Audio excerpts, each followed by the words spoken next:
श्री हरीश चंद मीना।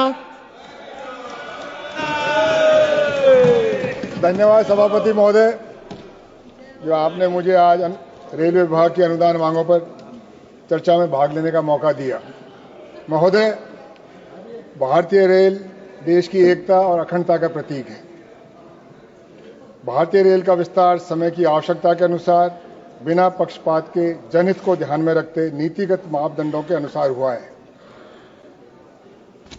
विगत 10 सालों में भारतीय रेल के विस्तार की दिशा बदली गई। ये जनहित को, क्षेत्र के विकास को ध्यान में न रख के कुछ और मापदंडों पर किया जा रहा है।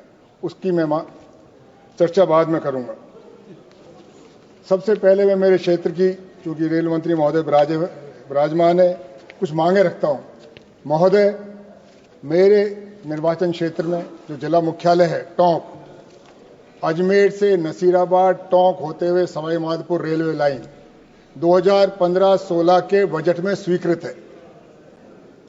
स्वीकृत बजट की 10 साल हो गए, काम शुरू नहीं हुआ।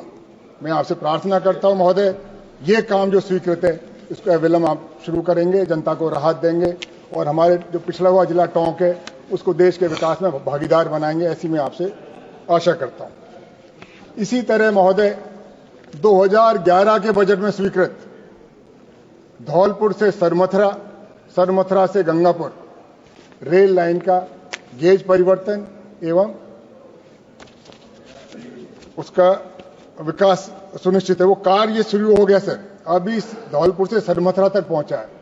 सरमथुरा से गंगापुर का काम शुरू भी नहीं हुआ, जबकि ये काम 2026 में समाप्त होना था ठेके के मुताबिक। जो काम शुरू नहीं हुआ इस साल तक, वो 2026 तक कैसे वो समाप्त होगा? मैं आपसे अनुरोध करता हूं उसका संज्ञान लें और जो भी नियम अनुसार काम है उसको करवाएं, ताकि हमारी जनता को राहत मिले, हमारे पिछड़े क्षेत्र को विकास में भागीदारी मिले। इसी तरह महोदय,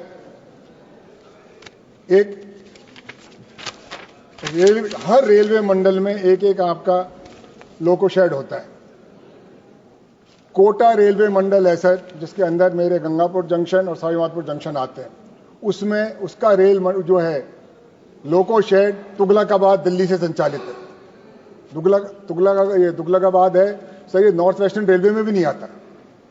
तो जहां का पात्र है वहां दें, वहां जगह है। गंगापुर जंक्शन में सर 450 एकड़ रेलवे विभाग की जमीन खाली है। पहले लोको शेड, जब स्टीम इंजन होते थे, लोको शेड था, आपकी संपत्ति है, वो खुर्द-बुर्द हो रही है, जनता कब्जा कर रही है, उसका कब्जा लीजिए और उसको जनता के हित में लगाइए। जो प्रस्तावित कोटा मंडल की रेल मंडल का जो डिपो है उसको वहां खोला जाए, लोको शेड को। मैं आपका आभारी होऊंगा सर। उस 450 एकड़ जो जमीन है रेलवे विभाग की, उसमें रेलवे विभाग केंद्र सरकार द्वारा संचालित ITI शुरू कर सकती है। उसमें आपके कर्मचारी, उनके बच्चे पढ़ेंगे, क्षेत्र की जनता के बच्चे पढ़ेंगे और जो वहां से तकनीकी शिक्षा लेके लोग बच्चे हमारे पास होंगे, आपके रेल विभाग में नौकरी करेंगे। आपको भी फायदा होगा, क्षेत्र को भी फायदा होगा, जनता का भी विकास होगा। ऐसी मेरी आपसे प्रार्थना है। महोदय, बहुत बार कहा जाता है कि हमने बहुत सारी ट्रेनें जो बंद कर दी थी कोरोना कार्यकाल में, उनको कुछ स्थानों पे आपने चालू कर दी है। मेरे इलाके में वो जो ट्रेन कोरोना में बंद हुई थी, वो एक भी चालू नहीं हुई। मैं आशा करता हूं निष्पक्षता के साथ, गुणवत्ता के आधार पर क्षेत्र की जो जायज मांग है उनको आप पूरी करेंगे। आपसे देश को बहुत ज्यादा आशा सुनेगी। इसी तरह महोदय, कुछ स्टेशन है सर, कोटा से जो ट्रेन चलती है, कोटा के बाद सबसे बड़ा रेलवे स्टेशन अगर आप दिल्ली की तरफ आए, सवाई माधोपुर जंक्शन है, जो जयपुर को जोड़ता है, एक लाइन है, उस पर एक भी ट्रेन नहीं रुकती है। उसके बाद गंगापुर जंक्शन है सर, जो एक ट्रेन वहां से आती है अजमेर से वाया जयपुर होते गंगापुर तक आती है, दौसा होते हुए, उसका ठहराव नहीं है।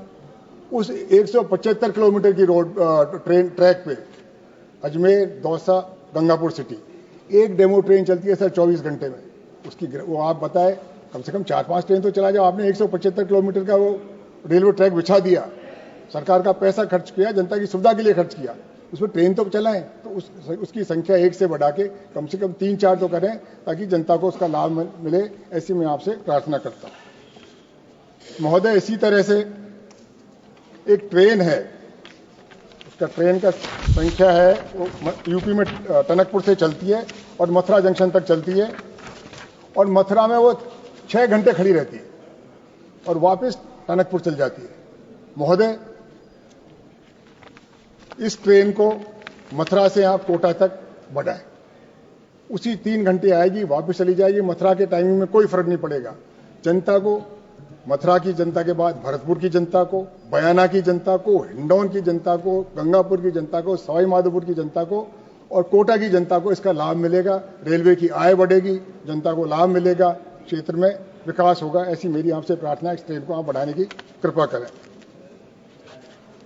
महोदय, एक ट्रेन थी जयपुर में सांगानेर से, जयपुर सांगानेर मालपुरा होते टोडा रायसिंह जाती थी। ये ब्रिटिश काल से जा रही थी। उसको आमान परिवर्तन के नाम पे, गेज कन्वर्जन के नाम पे उस ट्रेन को सन 1993 में बंद कर दी गई थी। अभी भी वह जमीन आपके उसमें है, कब्जे में, रेलवे विभाग के पास है। रेल की पटरी है, वो जमीन है, उस पर कृपया दोबारा ट्रेन चालू करें और हमारी जनता को इसका लाभ मिले, ऐसी मैं आपसे प्रार्थना करता हूं। महोदय, एक चीज मेरी समझ में नहीं आई अभी तक। आपने 1,65,000 करोड़ की मुंबई से अहमदाबाद तक एक बुलेट ट्रेन का घोषणा करिए। उस परियोजना पे काम चल रहा है। जैसा मेरा मानना है सर, मुंबई से अहमदाबाद की दूरी 435 किलोमीटर है, 435 किलोमीटर है और 24 घंटे में सर मुंबई से अहमदाबाद के बीच में 50 ट्रेन चलती हैं। उसमें शताब्दी भी है, उसमें इसका दुरंतो भी है, डबल डेकर भी है और उसमें ये वंदे भारत भी है। वंदे भारत तो दो है सर, मुंबई और अहमदाबाद के बीच में। और देखिए नाम, एक मुंबई टू अहमदाबाद वंदे भारत, एक मुंबई टू गांधीनगर अहमदाबाद वंदे भारत। सर क्या फर्क है इसमें? मैं उसके खिलाफ नहीं हूं, पर और क्षेत्रों को तो लाभ दीजिए सर विकास का। रेलवे भारत की संपत्ति है, पूरा भारत से उम्मीद करता है कि भारत को एकता में पिरोएंगे, भारत का विकास करेंगे। सर इसके 50 ट्रेन ही नहीं, मुंबई के और अहमदाबाद के बीच में 25 फ्लाइट हैं प्रतिदिन, डायरेक्ट फ्लाइट सर, उससे जा सकता है। और सड़क देखिए, वहां नेशनल हाईवे है मुंबई और उसके अहमदाबाद के बीच में, एक्सप्रेस वे है, एलिवेटेड रोड है, सुपर एक्सप्रेस वे है, बहुत साधन है आने जाने के। और अगर आपको बुलेट ट्रेन ही बनानी थी तो मुंबई से हैदराबाद क्यों नहीं, मुंबई से बेंगलोर क्यों नहीं, चेन्नई सर, मुंबई से चेन्नई क्यों नहीं, मुंबई से दिल्ली क्यों नहीं? किस एक्सपर्ट ने आपको राय दिया कि हिंदुस्तान में एक ही बुलेट ट्रेन बनेगी और वो भी मुंबई से अहमदाबाद बनेगी? मैं उस एक्सपर्ट की रिपोर्ट देखना चाहता हूं, ताकि हम भी लोग बता रहे थे, हम भी लोगों को बताए कि ये विशेषज्ञों ने ये राय दी थी। विकास सबका होना चाहिए, अहमदाबाद भी हमारे देश का हिस्सा है। जब शुरू में 2014 के पहले राजधानी एक्सप्रेस बनी थी, सब प्रांतों के उसको कैपिटल्स को दी थी। अहमदाबाद को भी राजधानी एक्सप्रेस मिली थी, बंबई को भी मिली थी, भुवनेश्वर को भी मिली थी, कलकत्ता को भी मिली थी, चेन्नई को भी मिली थी, पटना को मिली थी, बिना पक्षपात के, बिना भेदभाव के, क्योंकि भारतीय रेल भारत के जनता की संपत्ति है। शताब्दी एक्सप्रेस दी थी, सबको दी थी। और ये ट्रेन किस आधार पर दी है, किस एक्सपर्ट ने आपको बताया? क्योंकि 1,65,000 करोड़ रुपए बहुत ज्यादा होते हैं सर।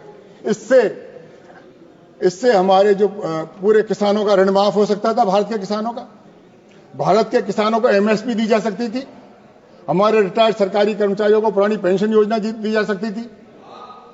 क्या क्या इसमें लाभ हो सकते थे सर? हमारे राजस्थान में एक ईआरसीपी योजना है, ईस्टर्न राजस्थान कैनाल प्रोजेक्ट, उसकी 40,000 करोड़ की कीमत है सर। अगर ये पैसा वहां लगा देते, इससे पूरे राजस्थान के किसानों को पीने का पानी मिल जाता, खेती का पानी मिल जाता।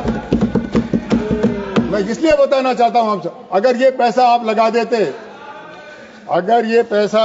देते जनहित में, तो सर इसका बहुत फायदा होता। भारत के 300 पिछड़े जिलों में, 3 से पिछड़े जिलों में अगर आप 500 करोड़ रुपए प्रति जिला देते तो वहां मेडिकल कॉलेज खुल जाती, इंजीनियरिंग कॉलेज खुल जाती, कितने लाखों लोगों का फायदा होता, कितने प्रदेश के जिलों का फायदा होता। ये में प्राथमिकता हमको तय करनी पड़ेगी। प्राथमिकता हमारी क्या है? देश का विकास, सबका साथ, सबका विकास या कुछ का विकास, ये हमको चिंता करनी है सर। इसी तरह से 2014 तक रेलवे में 16.5 लाख कर्मचारी थे, 16,50,000। आज 12 लाख उनकी संख्या रह गई, 450 लाख पद, 4 लाख पद खाली हो गए, पद ही नहीं खाली हुए, आरक्षण समाप्त कर दिया जो संविधान में दिया हुआ था। आपकी ये चाहल है कि गरीबों को आरक्षण का लाभ नहीं मिले, उनको कैसे वंचित करें। सर प्लीज मेरी प्रार्थना और है सर कि रेलवे के जो स्टेशनों का आप आधुनिकीकरण कर रहे हैं, रेलवे के स्टेशनों का अधिकरण कर रहे हैं, मॉडर्नाइजेशन के नाम पे क्या बड़े बड़े मॉल मिल रहे हैं, उसको किसको देंगे आप? बड़े बड़े सेठों को देंगे। जैसे हवाई अड्डे दे दिए आपने, जैसे हमारे बंदरगाह दे दिए, जैसे हमारे सड़क, उसका लाभ उसमें क्यों नहीं आप आरक्षण नीति लागू करते, ताकि हमारी देश की संपत्ति में हमारे देश के हर आदमी का भागीदारी हो और गरीब का नंबर सबसे पहले आए। ये मेरी प्रार्थना है सर, और मैं नियम के हिसाब से कह रहा हूं। और रेलवे मंत्री महोदय बहुत ही संवेदनशील है, समझदार आदमी है, ये गरीब की आवाज सुनेंगे, ऐसी मेरी प्रार्थना है। मेरे प्रांत के हैं वो अलग बात है, हम दोनों एक ही प्रांत के हैं, वो हमारी भाईबंदी है। सर इसीलिए मेरी आपसे अनुरोध है कि जो चीज पेंडिंग है, जो आपके हाथ में है, जो नियम अनुसार है, उसको निष्पक्षता के साथ, तक हम भी कहें कि हमारी सरकार है, भारत की सरकार है, मोदी जी बीजेपी के हो सकते हैं, प्रधानमंत्री हमारे, हमें भी गर्व है हमारे देश का प्रधानमंत्री मजबूत हो, पर हमको सबको साथ लेके तो चले। हमें जब आप पीछे छोड़ जाओगे बिना किसी आधार पे और किसी का विकास करोगे, सर ये थोड़ा सा दिल दुखता है। तो मेरी प्रार्थना है सबका साथ हो, सबका विकास हो, और कुछ लोगों का, क्योंकि सर ये धीरे धीरे जैसे हवाई अड्डे चले गए सर, उन्हीं लोगों के पास चले गए, ये बंदरगाह उन्हीं के पास चले गए। मुझे डर लगता है ये रेलवे लाइन का ऐसे नहीं है, बुलेट ट्रेन जो बन रही है बाद में संचालन के लिए उन्हीं लोगों के पास चली जाए और एकाधिकार हो जाए। तो मैं प्रार्थना करता हूं ये भारतीय रेल की संपत्ति है, भारत सरकार की रहे। धन्यवाद सरकार। जय हिंद, जय भारत।